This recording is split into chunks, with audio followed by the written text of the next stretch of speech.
ولهم عذاب عظيم.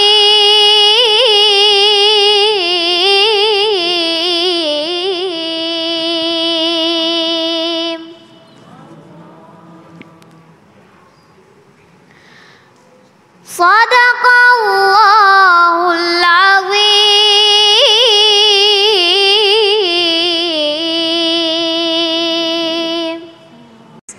Balagul ula bikamali kasyafat duja bijamali hasunat jami'u hisali sallu alaihi wa ala alihi. A'udzu billahi minasyaitonir rajim. Bismillahirrahmanirrahim. Assalamualaikum warahmatullahi taala wabarakatuh.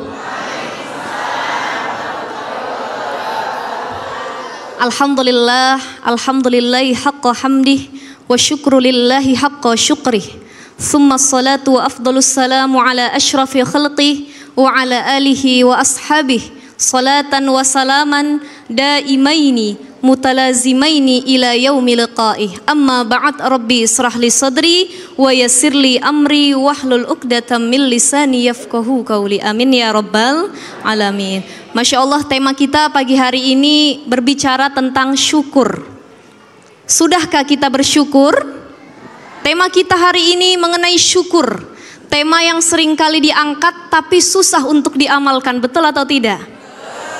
Allah itu Sang Maha Rahman, penuh kasih sayang.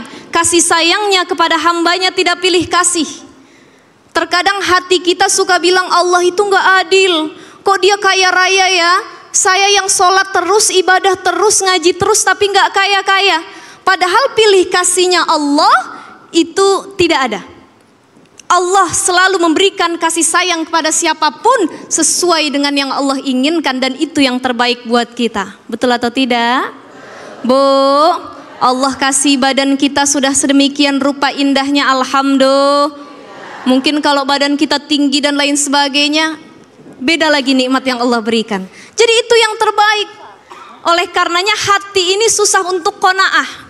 Imam Ali karamallahu wajhah mengatakan ada 4 ciri urgensi takwa. Orang yang bertakwa itu punya 4 ciri. Salah satu cirinya adalah al-qana'atu bil qalil. Qana'ah, menerima apa adanya yang Allah berikan walaupun sedikit. Bunda, Allah kasih kita hidung sudah mancung, alhamdulillah. Jangan dioperasi plastik. Pak, punya istri sudah cantik, jangan dibanding-bandingkan dengan istri tetangga. Istri tetangga memang lebih hijau dari istri sendiri. Kenapa? Karena plastik. Operasi plastik, apalagi sulam alis, sulam bibir dan lain sebagainya. Lebih cantik rumput tetangga karena cuman plastik. Coba syukuri yang ada, yang kita miliki. Istri yang sudah ada, anak yang sudah ada, itu yang terbaik dari Allah. Jadi nikmat rizki bukan hanya materi, tapi rizki anak yang solihah, rizki istri yang taat, rizki keturunan yang ahli Quran, itu juga rizki nikmat yang Allah berikan. Tapi kadangkala suka tidak kita syukuri. Bu, punya suami udah cakep bener, udah kalah Bang Ali Zainal itu. Syukurin. Bapak punya istri, bagaimanapun keadaannya, ini nikmat terbaik dari Allah. Qana'atu bil qalil. Kalau doa kita setiap habis sholat, Rabbana hablana min azwajina wa zurriya qurrata waj'alna lil muttaqina. Insya Allah, Allah jadikan anak istri kita, keluarga kita qurrata a'yun, enak dipandang. Yang lain secakep apapun, semahal apapun bedaknya, semenor apapun lipstiknya, kalah sama istri kita. Yakinkan istri kita jadi qurrata a'yun, bukan hanya di dunia tapi juga di akhirat. Ketika masuk surga, dicari istrinya mana, rupanya istrinya lebih cantik daripada 70 bidadari. Loh, kok di dunia begini, lagi nyamar. Jadi bidadarinya nanti di surga. Itulah hati yang qanaah, ikhlas, bersyukur kepada Allah, pasti tidak akan pernah berkata yang tidak baik ataupun kufur terhadap nikmat Allah. Alhamdulillah. Terkadang hati kita ketika kita sudah tidak bersyukur kepada Allah, maka banyak kita membandingkan nikmat kita dengan nikmat orang lain. Ada tetangga kita baru beli mobil. Pah, lihat no dia mobilnya, pintunya bisa kebuka sendiri. Kita udah kagak ada AC, kacanya masih diputer-puter. Coba beli yang baru dong, Pah. Akhirnya suami menghalalkan segala cara. Itu yang pertama. Yang kedua, ada anak orang lain lebih pintar dari anak kita.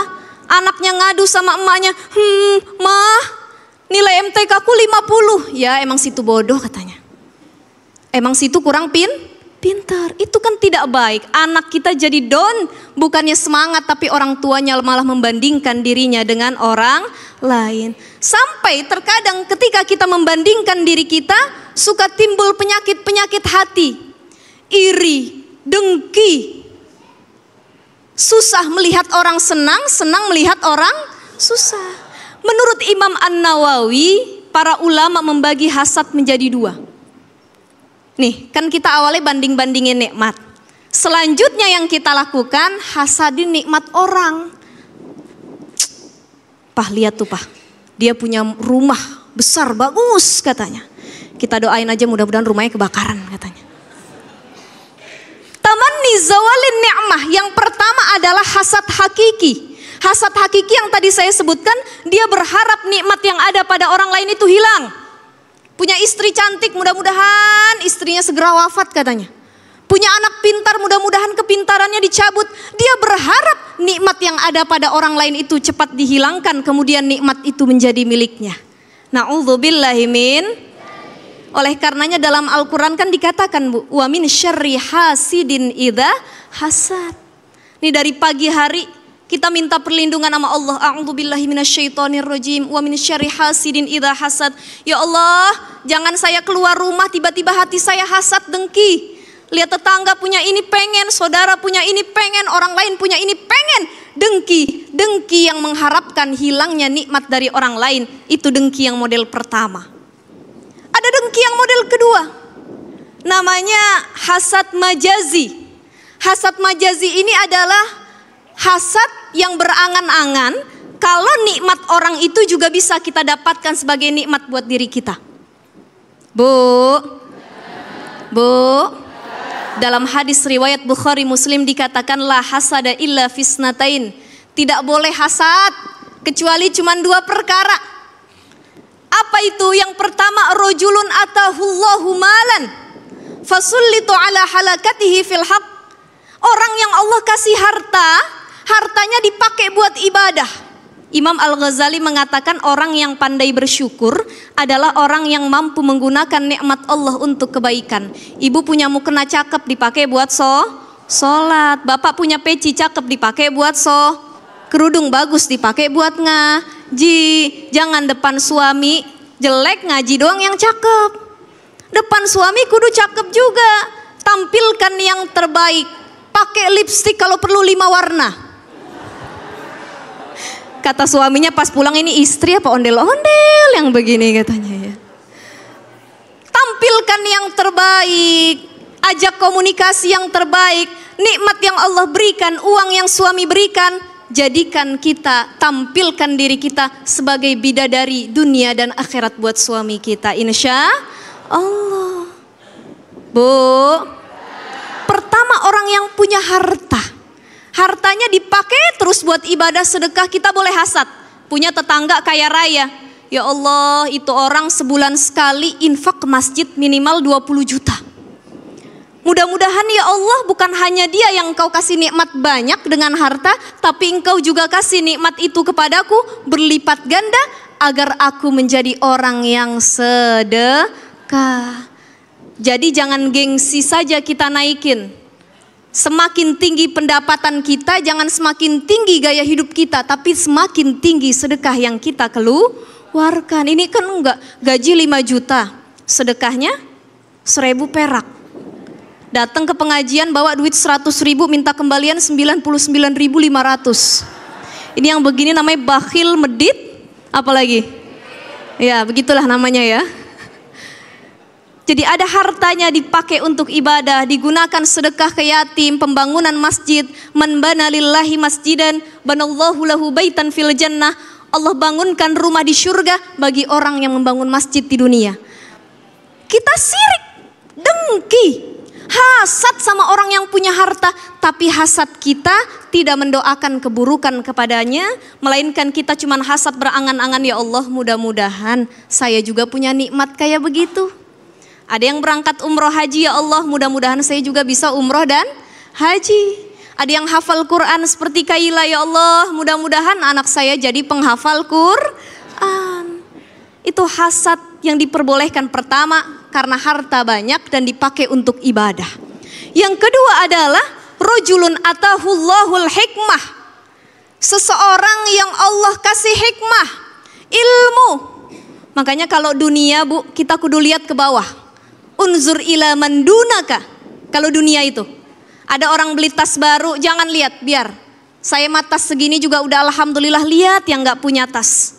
Lihat yang bawah, lagi naik mobil, Masya Allah mobilnya keren, pintunya kebuka sendiri. Lihat yang di jalanan kehujanan naik motor, bersyukur dalam hati, alhamdulillah Allah kasih saya nikmat mobil. Kesian yang naik motor. Yang naik motor ada jas hujan, bersyukur. Lihat yang naik sepeda, kita motor tinggal di starter jalan, sepeda kudu goes kaki. Alhamdulillah kata yang naik motor. Kata yang naik sepeda, alhamdulillah ya Allah saya bisa naik sepeda. Coba lihat yang jalan kaki, capek dia berkilo-kilo jalan. Kata yang jalan kaki, alhamdulillah ya Allah saya bisa jalan. Kesian yang di kursi roda. Kata yang di kursi roda, alhamdulillah saya bisa naik kursi roda. Kesian yang tidur di tempat tidur aja. Betul gak? Kata yang tiduran aja di tempat tidur dia bilang alhamdulillah masih dikasih hidup. Kesian yang udah masuk kubur. Betul gak? Jadi kalau kita syukurin, kita ikhlaskan nikmat apapun yang Allah berikan, maka insya Allah kita tidak akan membandingkan apapun yang Allah berikan. Ternyata ini juga pernah kejadian dulu sama kaum muhajirin. Itu asbab turunnya hadis yang tadi yang Rasulullah katakan. Muhajirin datang kepada Rasulullah, kaum muhajirin mengatakan, ya Rasulullah kami ini iri kepada orang-orang Ansor khususnya. Mereka punya harta, punya ilmu dan lain sebagainya. Mereka bisa berinfak, menolong di jalan Allah, tapi kami tidak punya apa-apa. Maka turunlah hadis yang tadi. Boleh hasad tapi hanya pada dua orang. Hasad karena hartanya dipakai buat ibadah. Yang kedua, hasad karena orang tersebut punya ilmu dan ilmunya diamalkan kepada orang banyak. Mudah-mudahan Allah jadikan kita hamba yang bersyukur, hamba yang tidak pernah membanding-bandingkan, dan hamba yang selalu qanaah walaupun bil qalil, sedikit yang Allah berikan kepada kita. Amin ya rabbal alamin.